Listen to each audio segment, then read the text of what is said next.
the Clippers lost to the Rockets. People think they're ducking the Lakers because of that loss and the way the other games played out. The Clippers and the Lakers cannot play each other in the first round.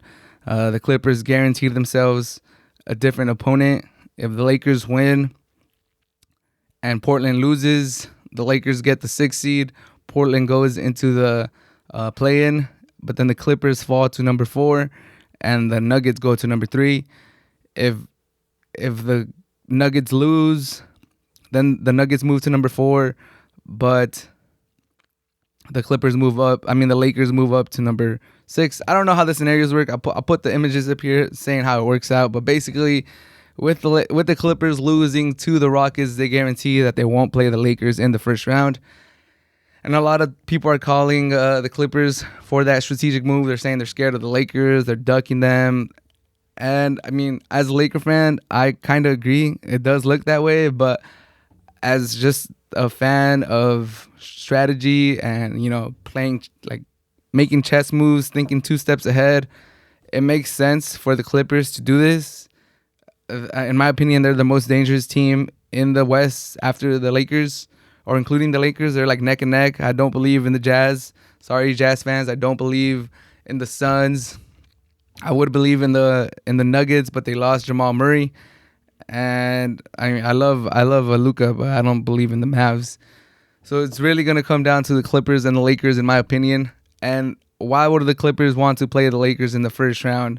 That's going to be the most competitive. It's going to take a lot of energy. It's going to get them, if they move on. If I'm pretty sure the Clippers, they don't realistically think they're going to lose to the Lakers. They have to believe that they could beat them. Oh, we'll see if they cross paths how that plays out. But the Clippers have to believe that they're going to beat the Lakers. But even if they didn't, or even if they did, why would they want to play them in the first round? It doesn't make sense. Like, if they do play them in the first round, and let's say they beat them, the Lakers are not going to go down easily. They're going to put up a fight, and the Clippers are going to be tired. They're going to be worn, and they're going to be more susceptible to losing in the second round after playing the Lakers and getting upset in the second round. So why would the Clippers want that? Why would the Clippers want to go into the second round having played a grueling series with the Lakers, having played probably the Lakers, AD and LeBron and Montrez and Andre Drummond and all these guys for 6-7 games? Why would they want to do that and then go into the round 2 depleted, going against the Suns or somebody, and they're probably licking their chops. They're like, damn, if we're gonna beat them, this is our best shot after they play each other. If the other teams probably don't think that they could beat them. They know the star power that the Clippers have. They know the star power that the Lakers have. You're going up against PG. You're going up against Kawhi. You're going up against LeBron and AD. It's going to be hard for any of these other teams to eliminate either of the LA teams.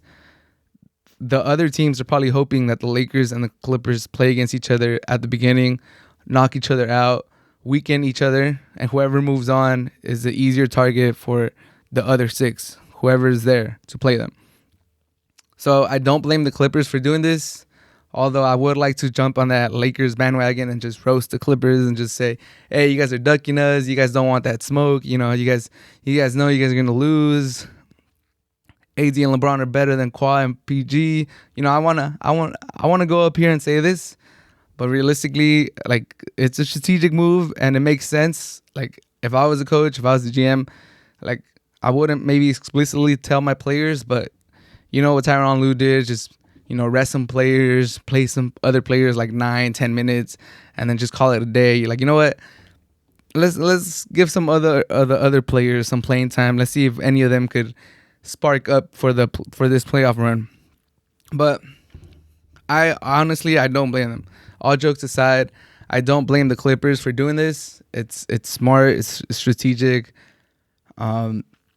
That's one of the things that people were complaining about the Champions League, that they wanted to see a City Bayern final, and that they were going to play in the semifinals. It didn't end up happening. Bayern ended up losing to PSG. But I'm pretty sure everybody wanted to see the 2 heavy hitters go at it at the end and not in the semis. And I think the way the Clippers fixed it, they tanked. it's pretty obvious that they tanked. Now, if both teams stay on the course, we're able to see a Clippers and a Lakers Western Conference final, and I think that would be more entertaining.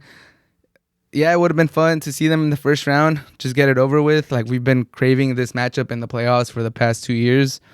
It didn't happen last year because the Clippers blew a 3-1 lead against Nuggets, and the Lakers, they took care of their end and they won the championship. So, like, I'm dying to see it. I'm dying to see it in the playoffs. I know there's Clipper fans out there that want their revenge. They want the Lakers. There's Laker fans that want to just prove that, hey, even if you guys would have won last year, if you guys would have beaten the Nuggets, we would have still beaten you.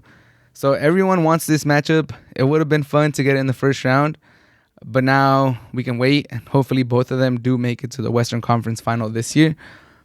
But all in all, I am rooting for that to happen. I don't blame the Clippers for strategically manipulating the seeding. It makes sense. It's strategic. I don't blame them for that. It could seem as a soft move. I can get how other people would criticize them or, throw jabs at them, make fun of Clipper fans. That makes sense. But the strategy is sound, and I respect it.